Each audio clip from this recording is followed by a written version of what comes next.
Yeah, hope everyone's doing well. Thanks again for joining me while we look into some more reserve list cards. Let's get to it.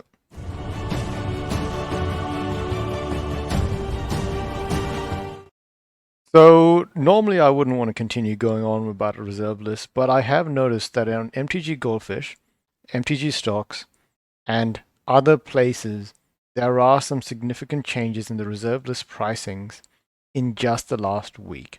Now, we noticed it slightly when we were looking into the dual lands, and the dual lands are a pretty significant part of, or the more stable part of the reserve list card selections, especially from revised, because there's so many of them that when there is a large amount that needs to go out into the world, it causes less volatility, less spikes overall, which helps us figure out where the market's going. The funny thing is, and MTG Goldfish is great for this website. This is amazing. It looks at all revised edition cards and tries to see what's been happening with the price. And you can clearly see that as a whole, all of revised moved up in July 2018, came back down. We noticed it all. It was Rudy was talking about it. There was a lot of channels that were made around that time. They all captured this move and then immediately started selling off again. Then the same thing happened around about July 2020. Very, very interesting. And the same thing happened. I think this is mostly low interest rates. Most low interest rates might be an even more driver for pushing prices of assets that are not going to be recreated as easily in the world anymore than probably the government handouts. That might be something important to remember, is that we think it's the paychecks that are going out, which obviously they're going out to people that, don't need them. But I think the fact that interest rates go down means that a lot of people just decide to put their money somewhere else. And it's interesting that a lot of people decide to put in assets that you wouldn't think about. Oh, and also, sorry guys, but if you notice that I'm not wearing the glasses, it's because it's pretty dark outside my window. I can't see anything when I look around my room. I have the lights on, but it still doesn't help doing it at this time of the day. It's better if I take these videos when the sun's actually out. I can put the glasses on if you guys really want me to, but let's get to it. So if we can have a look at some of the prices, we can see that overall, the reserve list revised edition cards, which are the largest supply, has spiked immensely, pretty much starting from 16. This is insane, guys. I don't know if I need to zoom this in or anything. I guess I can zoom in like this, but this is not normal. Someone did this. It doesn't make sense otherwise, because if you look at it, it's one day. One day, it went from, so January 14th, it went from normal, what you would consider the average price that it was for a while. Maybe I need to find out what the news was on January 14th. Was that when the stimulus was confirmed, the 1.9 trillion? That could be the case. And if that's the case, then take back everything I said about the interest rates being the big driving factor. It might be more than that. But if the stimulus got approved in 15, whatever, 16th, that spike, that's almost a 10, 15% spike that day. And then it spikes again, and it's crazy. It almost doubles in value. All of revised edition doubled in value in just the last, what is that? 1 second, sorry. The last 15 days. So it flatlined after around about the 1st of Feb, but from the 16th of January to the 1st of Feb, it almost doubled in price. It went from 5,000 to 8,500. Now, yeah, we've seen some crazy market movements no matter what. So we've seen the markets move for certain other commodities and assets by 300%, 400%. It didn't do that. Some cards did, but the average cards went up incrementally. They already were moving. Some of the better quality cards were moving. But the entire revised edition went up by almost 50%. Sorry, 100%. 100% or 80% in the last 15 days, and has had since flatlined in anticipation for either something that's coming or a drop back to the price that people are willing to pay for, which is very hard to tell right now. People might be willing to pay for this because it does look like it's curling back up again. And I cannot be too sure if the end goal for the reserve list is just going to become a new asset for collection that a lot of people are going to be getting into without any doubt. Because I remember in 2016 when alpha investments first started, there was a lot of people that were just laughing along with it, but a lot of people didn't take the plunge. And they were not buying reserve list cards. They were mostly buying the other stuff that Rudy was offering. I know that I'm just mostly picking alpha investments, but it's just he's the biggest channel now when it comes to moving the market, along with Command Zone. But these channels that move the market, he's the one that was selling things to Patreons and so on. They were mostly buying the sets that were coming out. And then they were selling reserve list cards. I remember him always saying, here's a bunch more reserve list cards. So they were selling him reserve list cards. When that dries up, that is an issue. There's no doubt about that. When all the reserve list cards dry up, that's going to cause an issue. The problem is when it comes to a move like this, and I had people in the comment section, people will borrow. If you don't think something is going to go down and you don't want to waste money in the bank, or you don't have money in the bank, why would you not borrow money to pay off the very low interest rates that we have for almost all borrowing debt nowadays, or remortgage your house, and buy something that's increasing faster than the rate payments?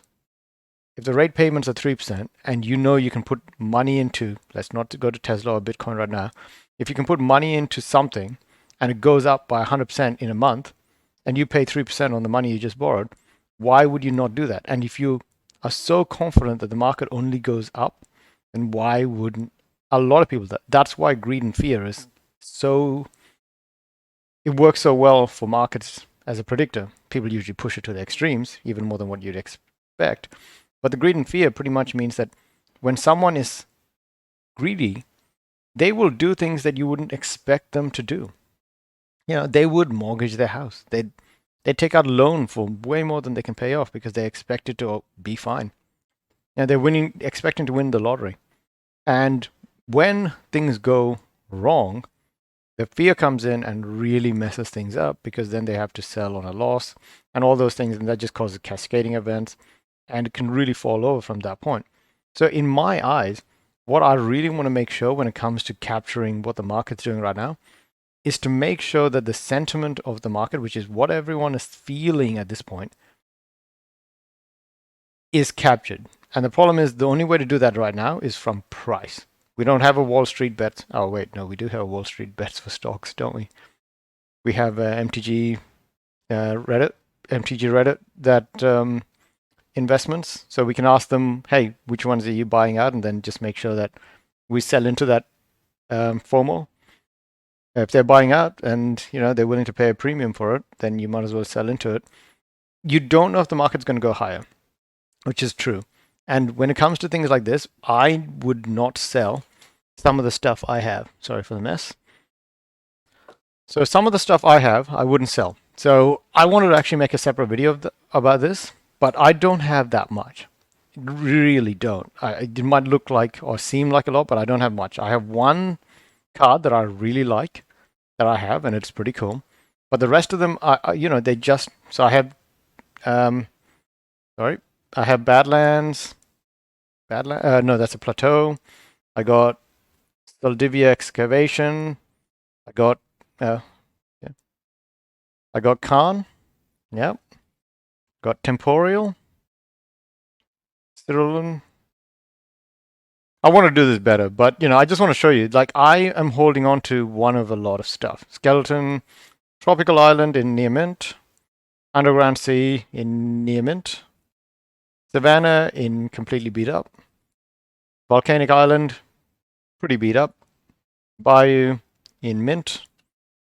And a Tundra. The only one that I'm missing is a Tiger, I assume. I think this is in almost near mint as well. Now, this is the card that I really, really like. And it's not a black... It's none of that. It's just a Survival of the Fittest Judge promo. That is a card that I got a long time ago because I just didn't like the art for my Survival of the Fittest. I was willing to pay a bit of a premium on it. And it looks like people are still willing to pay a premium on that.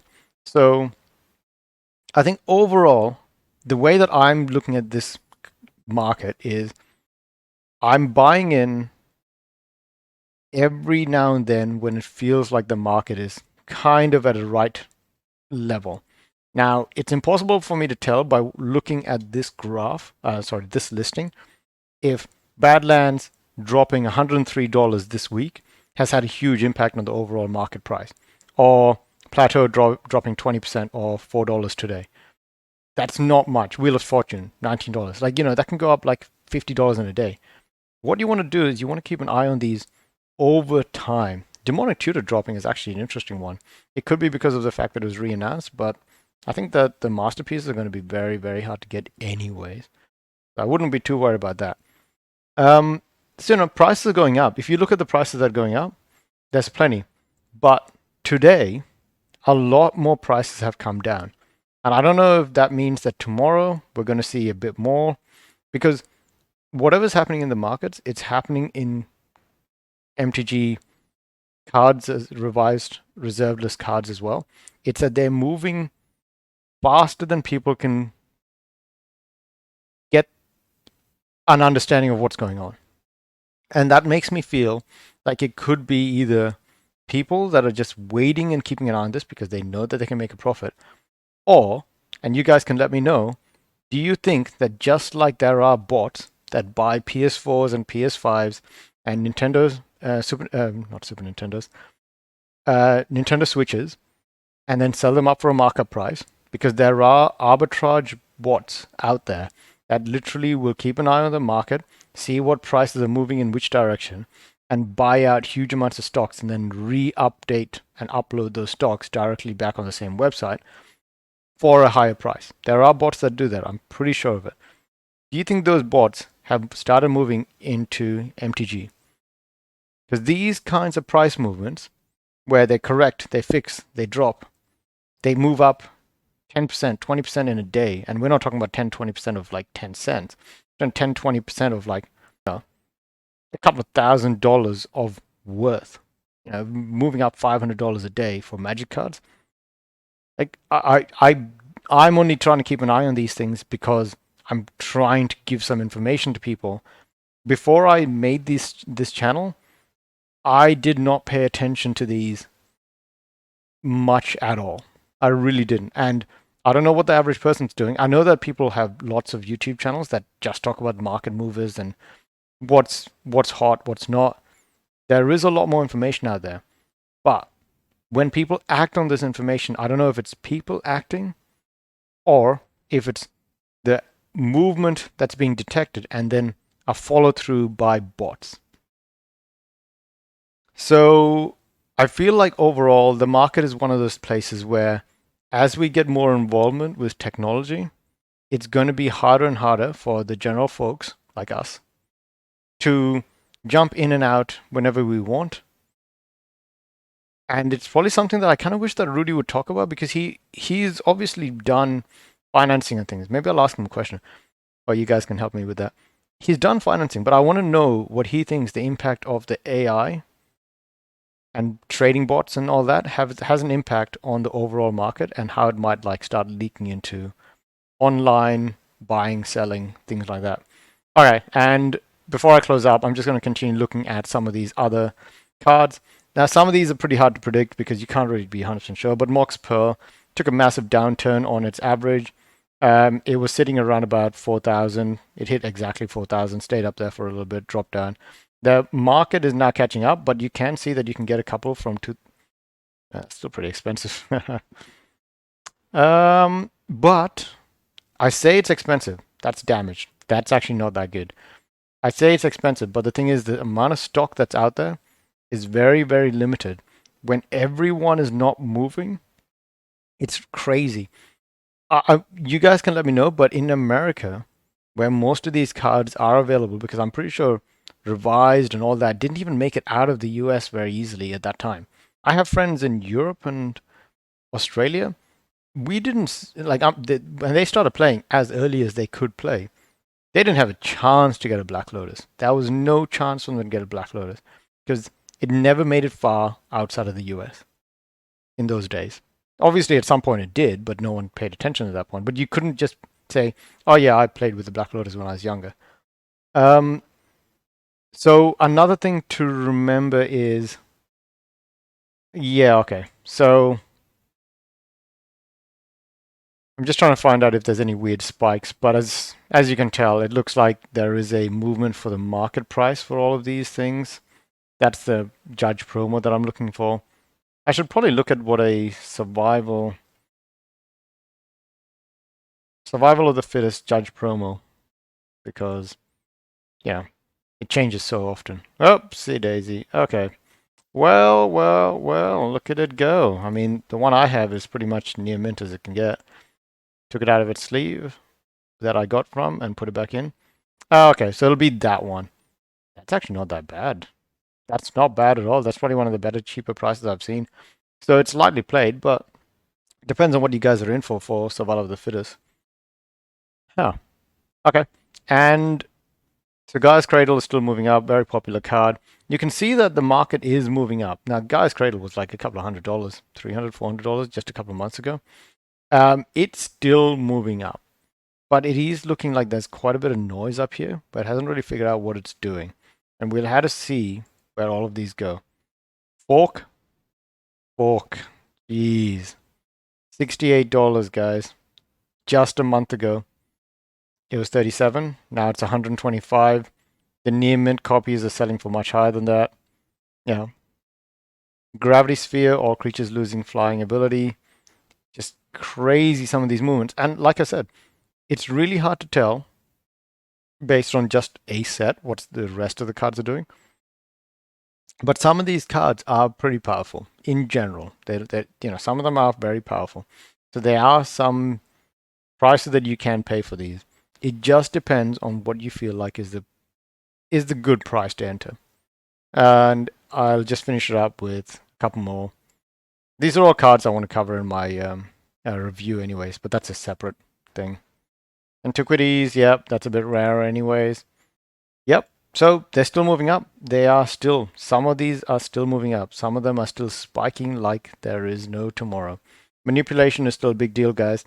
Don't get caught on the wrong side for this, and you don't want to let the bots win. We can wait until the Terminator comes back for that. Anyways, have a good one, and talk to you guys later.